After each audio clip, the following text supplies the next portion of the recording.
मुखिया, तुम्हें क्या लगता है मुझे इसकी चिंता नहीं। उस खंडर को तोड़ने की कोशिश 1000 बार की गई और जब भी उस खंडर को तोड़ा गया तो दूसरे दिन खंडर खुद ब खुद अपनी जगह स्वयं बन जाता है। व्यक्ति, तो फिर इसका मतलब तो यही है, हम सबको अब इस गांव को छोड़ देना चाहिए। इस पर्दा अब नहीं उठेगा। मुखिया, बहुत से तांत्रिक और बाबाओं ने पता लगाने की कोशिश की, लेकिन वो पता नहीं लगा पाए। कुछ ने तो अपनी जान भी गंवा दी। लेकिन इस बार मैंने बहुत पहुंचे तांत्रिक भैरव को बुलाया है। कहते हैं वो इतना शक्तिशाली है कि भूतकाल और भविष्य में भी आसानी से आ जा सकता है। तभी गांव वालों के कानों से तांत्रिक भैरव की आवाज टकराई।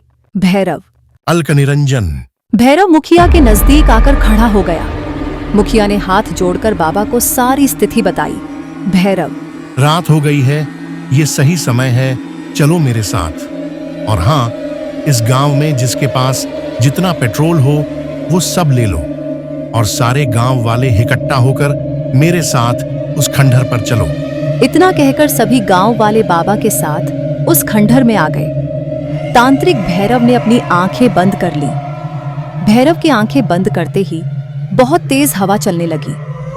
कुछ देर बाद अचानक भैरव ने अपनी आंखें खोलकर कहा, भैरव, अलक निरंजन। मुखिया, क्या आपने अपनी दिव्य दृष्टि से कुछ देखा? भैरव, हाँ मुखिया, देखा, मैंने भूतकाल में जाकर सब देखा। तांत्रिक भैरव चीख कर बोला। कालो, उसका नाम कालो है। कई वर्षों से यहाँ के नौजवानों को मारकर उनके शरीर के मांस के साथ साथ उनकी हड्डियां तक खा जाती है। तांत्रिक की बात सुनकर सभी गांव वालों की आंखों में दहशत झलकने लगी। भैरव, ये अंग्रेजों के जमाने की बात है, जब ये गांव क्रांतिकारियों के गांव से मशहूर था।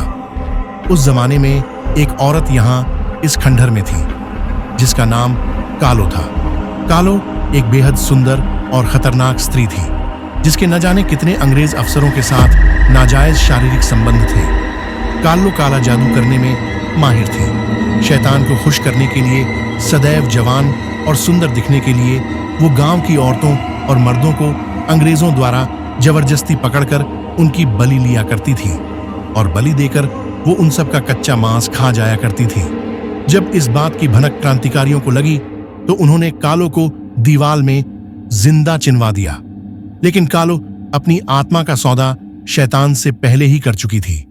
मरने के बाद कालो एक शैतान बन गई, लेकिन अब उसका वक्त खत्म। इतना कहकर भैरव बहुत तेज आवाज में मंत्र पढ़ने लगा। देखते ही देखते अचानक उस खंडहर की दीवार फट गई और उसमें से एक भयानक औरत बाहर निकलकर आ गई। कालो, कौन है रे तू? लेकिन भैरव ने उसकी बात का कोई जवाब नहीं दिया। वो बेखौफ होकर कालो के नजदीक चला गया और अचानक भैरव ने कालो का हाथ पकड़ लिया। जैसे ही उसने कालो का हाथ पकड़ा, वो बुरी तरह से चीखने लगी। भैरव, सब लोग इसके ऊपर पेट्रोल डालकर आग लगा दो। सभी ने उसके ऊपर पेट्रोल डालकर आग लगा दी और देखते ही देखते वो कालो जलने लगी और भयानक तरीके से चीखने लगी और फिर कालो धुएं के रूप में परिवर्तित होकर जमीन के अंदर समा गई और वो खंडहर अपने आप टूटकर नीचे गिर गया।